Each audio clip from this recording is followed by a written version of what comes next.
Hello guys, so kumpleto na ba yung 12 nyo? So ako guys ay hindi pa kumpleto yung aking 12.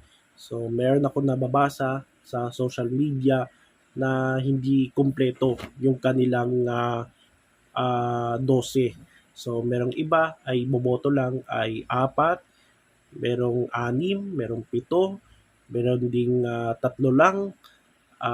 Nasa inyo na yan guys kung hindi kumpleto yung 12 nyo. Pero kung akong pipiliin, mas ikukumpleto nyo na lang yung 12 nyo. Kahit hindi gano'ng kilala, kahit may question kayo sa isang kandidato na ito, pero gusto mong iboto, iboto nyo na lang, no? Kaysa, kasi guys, ang pipiliin lang, ang mananalo lang sa Senado ay 12 lang. So, 12 ang pagpipilian natin. Tapos, kung boboto kayo ng sobra, halimbawa 13, 14, 15, ay ma-invalidate yung boto nyo. Sayang yung boto nyo guys. So, boboto lang kayo at least 12, no? 12 at okay lang na hindi kumpleto yung napupusuan yung mga senador. So, nasa inyo na yan at ang ilang araw na lang ay eleksyon na. Ang eleksyon ay sa Lunes, May 12. So, ano ba yung mga criteria para iboto natin siya at deserve at napupusuan natin na iboto siya sa pagka-senador. So, yun ang criteria natin. Ah, Una dyan ay dapat important yan guys, yung track record. So, itong track record, dito natin malalaman. So, by the way, panoorin nyo yung mga video ko, mga past video ko, past recent video ko about dito sa mga senador natin. So, malalaman nyo yung kanilang educational background, yung kanilang karera sa politika, sa showbiz. So, yan guys. So, panoorin nyo guys yung mga recent video ko.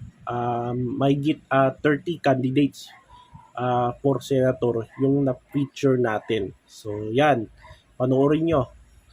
Tapos, itong kandidato na ito, make sure na itong kandidato na ito ay walang dungis, no? O bad record itong kandidato na ito. Wala ba itong cases ng corruption? Uh, Wala ba itong cases ng pang-abuso sa bayan, etc. etc. So, nasa inyo yan kung sa tingin mo, iboboto mo. So, yan guys, nasa inyo na yan. So, number 2, yung number 2 natin is maalam sa batas. So, important yan. At maalam din sa konstitusyon kasi itong Senado hindi biro na trabaho yan. So, ang senador, of course, gumagawa ng batas. So, dapat itong senador na ito at least ay maalam sa batas. Hindi naman ako perpekto. So, di man tayo perfectionist. So, at least itong mga kandidato na ito dapat may alam sa batas. Kahit yung preamble, dapat alam din nila at yung mga nakasaad dyan sa konstitusyon para maging aware itong mga kandidato na ito. Pangatlo, dapat itong kandidato na ito ay may pagmamahal sa bayan. So, may patriotism and nationalism.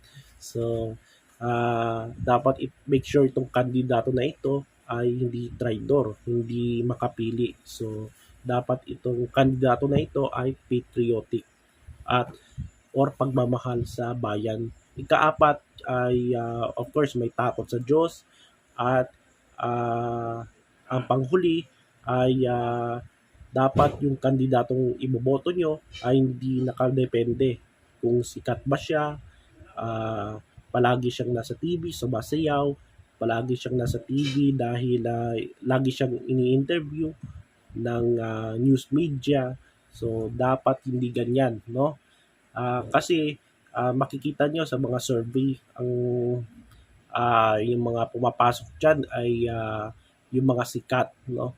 Yung mga artista, lalo na yung mga artista. Pero Doon sa mga matataas sa survey ay meron diyan hindi talaga deserve para manalo sa Senado. So dapat kasi meron ding yung mga kandidato sa pagkasenador na deserve pero nasa baba ng survey. So dapat yung mga nasa baba dapat yan kung dahil mababa sa survey pero magaling sa pero tingin mo deserve siyang makaupo diyan sa Senado, dapat iboto niyo na lang, no? Kaysa iboboto niyo pa yung kaysa iboto niyo yung mga nasa taas pero hindi deserve. So yan yung criteria para iboto natin sila sa Senado. So yun guys, at Lunes election na, of course pupunta tayo sa mga presinto para bumoto. So iboto natin, yung pagbobotohan natin ay 12 senador, isang party list at mga lokal na posisyon dyan sa inyong distrito, probinsya, bayan at syudad. So magbibideo din ako, no, about sa update sa bilangan, no, update sa senatorial race, sa local race, yan guys. So abangan nyo guys, starting May 12. So walang tulugan ito, no, dahil mag-update tayo kung ano ba nangyari, sino ba yung mga mananalo, yan guys. So maraming salamat at don't forget to subscribe JLA Vlogs Official. Maraming salamat.